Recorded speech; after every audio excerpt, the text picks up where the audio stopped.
kung siya ay parehas na pantay na exist si Kristo, bakit sinabing firstborn? Firstborn. Tapos doon sa Isaiah kanina, binabanggit, 44, 10, at yung 43, sabi doon, I, myself, at yung ano, singular ko lahat eh. Hindi naman pag-usapan niya yung pangalan eh. Okay? Yung name na Lord, capital O-R-L-O-R-D, which is yung Jehovah.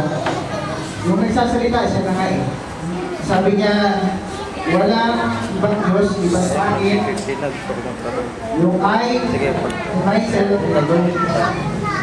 Yung sabihin singular ng kanya. So yung one eh, yung medical one yan, not like this. Medical one. Binanggit ni Kristo, I and my Father. R1, R1. So, my Father, may son. Isa daw. So mga pakisagot lang to. Colossians 1:15. Bakit firstborn? Kung hindi talaga pinanganak o Okay. Sinabi si Kristo is the firstborn of all creation. Ano ba yung sabi ng firstborn? ibig sabihin, pinanganak yan eh. Unang pinanganak? Siya ba unang pinanganak? Doon sa creation? Ito ba so? Pwede paki-check sis. Hindi, okay. Tingnan natin sa Pero ang ano po, prototokos. Ibig sabihin ng preeminence. yes. May preeminence si Kristo. Yes. Siya ang preeminence. Preeminence ang tungkol doon. Firstborn, preeminence. May kanyang kalalagyan eh. Siya na mataas. Pinanganak, ito ba ay kapantay niya o mababa sa kanya? Kasi, ang sinunod doon, firstborn of all creation. Lahat ng creation. Firstborn, preeminence, mas mataas nga siya eh. Eminence. Preeminence. Yes, yun nga. Firstborn, Una. sabihin, una sa lahat. Pag sinabi una sa lahat, kung siya yung amang magigal, di una na talaga siya. Automatic. Pansin mo sa Colossians 1:15, ituloy mo yun, 16, 17. 16. All things were created by By Him, Him. diba? And through Him. So in other words, siyang nakulong sa amin, isa pa nga sa lahat. Sin and unseen. Ang siya ang pinika. Sis, pwede mo buksan. Dito ko na i-record sa iyo yung tanong ko, Bebe. Colossians 1:15. Bakit ang 16, diba? Sana sundan niyo yung tanong ko, mga kapatid. Ito po. Pwede sis, stop. For by Him were all things created. Ang tanong dyan, sino yung Him? Si Christ. Sa Kanya daw nalalang ang lahat ng bagay. Pero binanggit sa taas, firstborn of every creature. Firstborn, son mo. Pag sinabing every creature, he is a part of the creature. Yes. Preeminence na eh. Okay, Pastor. Hindi firstborn, sabihin, pag sinabi mo firstborn, hindi first created. Hindi mo siya ang first Ibig sabihin, created. ano ba kung sinabi? Ang firstborn, kung tama mo sa Greek, Okay, pakipunta na sis.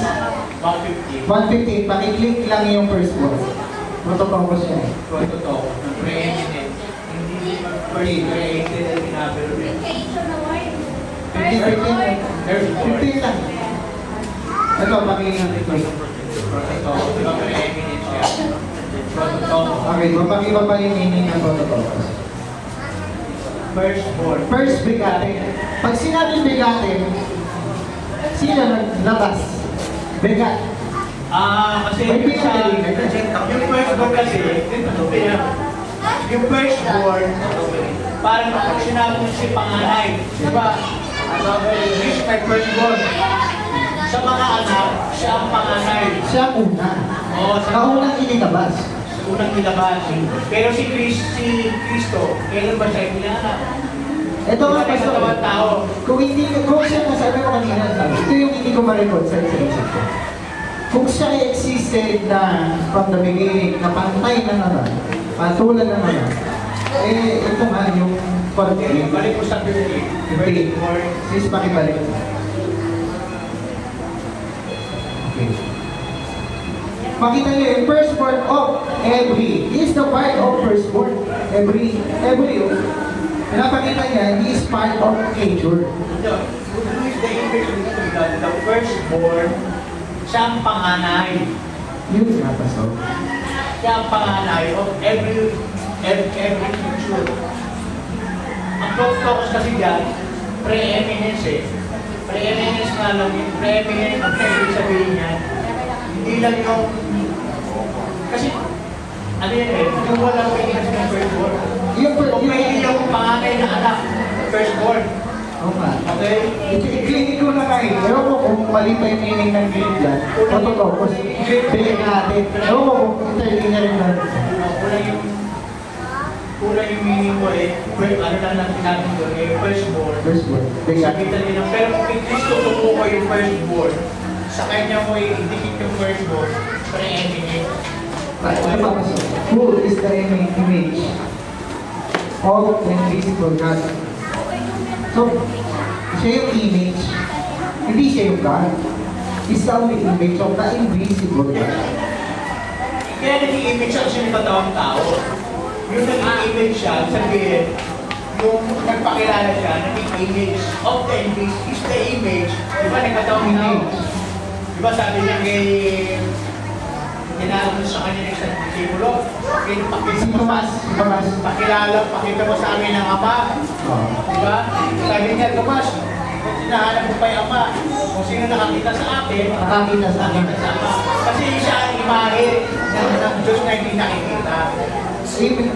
Tama? Yung nagkatawang tao si Kristo, siya yung image of the invisible God. So yun lang ang ito. Siguro ito lang. Medyo hindi nagsasasabi. Kasi doon walang meaning ng firstborn eh. Pwede panganay, kung Greek na ginamit yan. Pero pag kay Kristo mo ay kinabit, okay. Pre-eminence doon. Pre-eminence tinutukoy doon.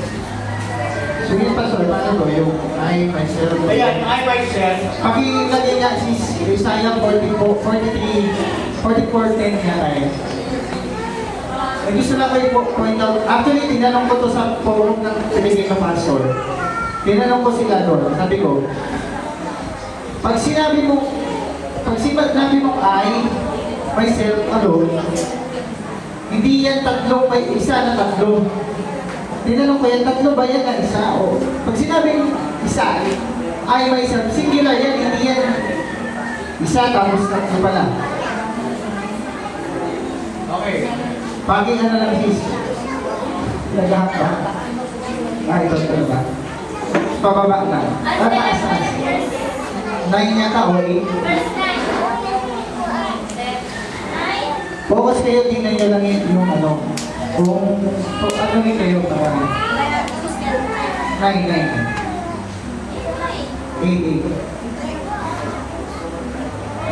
Sa baba. Ito po. Yan na, may I, may me. Yung, is there a God beside me? Again, there is no God.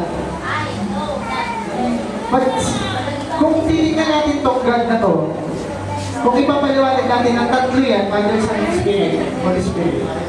Dapat plural, di ba? Dapat singular yun eh. Elohim yan, Elohim. Tingnan natin ito, Elohim.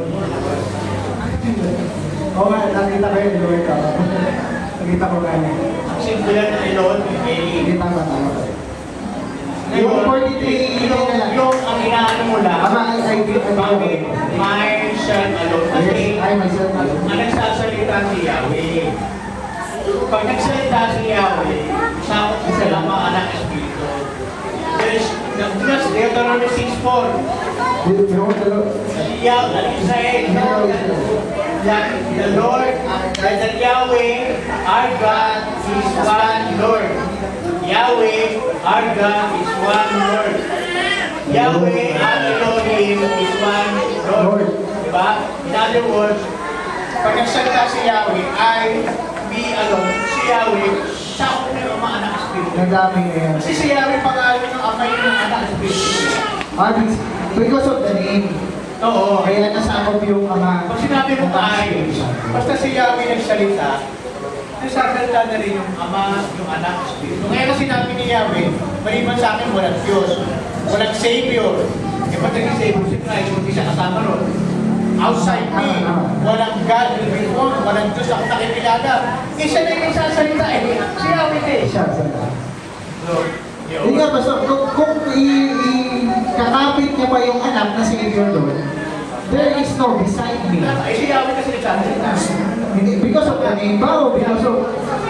Kung separated being versus identity, nasaan yung mama doon? Nasaan yung mama? Nasaan yung anak ng Espiritu Santo niya? Hindi nga ganun ang presentation. Hindi ka, hindi na, kung nagsasalita siya, pero beside me, nandiyan yung Kasi tatlo, may nagsasalita si Yahweh. sinabi niya. Ang tanong pala kay Yahweh, there is no other God. Ang tanong niya, nasaan yung anak ng Espiritu Santo? Nandun sa Yahweh. Nandun sa pangalan Yahweh. Because of the name ba? Oo, sa Yahweh. Nasa pangalan sila ni Yahweh. Dapat di ba kung si Yahweh sasakop natin si Cristo, dapat mag-plural ka doon, dapat hindi mo sasabihin na I, we. Dapat hindi, Pastor. Kasi self, ano eh. Hindi ka naman Diyos eh. Ba't natin tutulungan? Kasi ang Diyos, Hindi naman hindi Pastor. tutuan eh. Sinabi niya na nga, I, eh. Ayun nga. Kasi pag nagsalita si Yahweh, Pag sinabi niya Yahweh, siya lang talaga yun. pag sinabi, sino ba si Yahweh? Sino si Yahweh? Hindi, sino si Yahweh? Ang si Yahweh, ang mga next sa Sunday, ipipresent ko sa inyo. Sige ba sir? Ang Holy Spirit, tinawag na Yahweh sa Old Testament. Hindi may ako niya. Ang anak ng Diyos, tinawag na Yahweh sa Old Testament. Ang God the Father, tinawag din Yahweh sa Old Testament. Sa Sunday, pakita ko kayo. Pastor, may Kasi wala sila, nung ko nakita, yung nasa Lexicon Biblia, pangalan din pala ng Holy Spirit, saka ng Son of God, si Yahweh. They share one name. Kaya yung nagsasalita dyan, nagsalita si Yahweh, nandun na sa loob ng pangalan ng mga anak Spirit. Pastor, ang conflict lang. Gumamit ng singular na I. Kasi nagsasalita si Yahweh. Di Pastor po, Kasi pag nagsalita si Yahweh, salita na ng Ama, Anak, Spirit. nakita ko lang Pastor ng conflict. Kasi kung sabi mo, separated ng ama sa anak, Holy Spirit. Sa beginning, tama po ba? Diyos naman, hindi. Ang Diyos di mo maseseparate. Kaya Hindi, naman sila hindi eh. malagay ang ama, anak, Espiritu Santo. Di mo sila nagseseparate. Hindi, may sarili consciousness. O, lagay ko lang. Personality, manifestation, personality. Identity. Identity. Ayan. Tapos, Kasi pag separated ang identity niya, hindi ko masasabi separated din. Hindi mo sila nagseseparate. meron pa sariling kaisipan yung ama. Meron. Yung anak, meron din. Meron. Espiritu Santo, meron din. Pero hindi mo sila naging separate eh. Yun na, pero meron sila sarili. Oo, sarili. isa sila mag-isip. So, Isa sakyan sila ko yung, mag-decide sila, isa lang. sakyan ko yung premise na May unity sila eh. sakyan ko yung premise na ganyan. Kung siya nagsalita doon, kasi nasabi niya, I myself alone, eh nasa inyong mga to. Saan sila? Sa pangalan Yahweh, hindi ko nagsasalita. Hindi, pwede mong gano'n. Pag nasa nga yung mama, anak, Hindi mo nakuha. Ang nagsalita si Yahweh. Okay. Sino ba si Yahweh? Ama, Anak, Espiritu. Si Yahweh, Ama, Anak, Espiritu, si Yahweh yun. Because of the name yung sinasabi. Dahil ang pangalan ng Diyos, Yahweh. Pastor, sana na ba mag-insight ko? Nung sinabi mo, agree naman ako, sabi mo sa name. Pero ang tanong doon, during that time, na binabanggit ng Isaiah 43 yan, nasaan yung anak? I, myself, and alone. At tinutuloy niya ba name or kung nandyan yung anak, andyan yung Espiritu Santo, sasabihin niya, we. Tinutukoy ko yung name. So, Ako si Yahweh. let's belong to Maliban the sa akin, Walang ibang katabi. maliban sa akin, si Yahweh, walang ibang Diyos. Tinutukoy yun si Yahweh. Okay, so naintindihan ko na ito. Yun eh, tama, ano talaga sa loob. Hindi ko na... Kasi nagsasalita si Yahweh, ako si Yahweh. Maliban sa akin, walang Savior, walang Wala tagapagpapalit. na ganun. Eh, sino ba si Yahweh, di ba? Amaan. Awa na naman. Okay, so yun ang pastor. Tulad pastor yung siguro next week. Kung payag kayo, o punta kayo ng 29.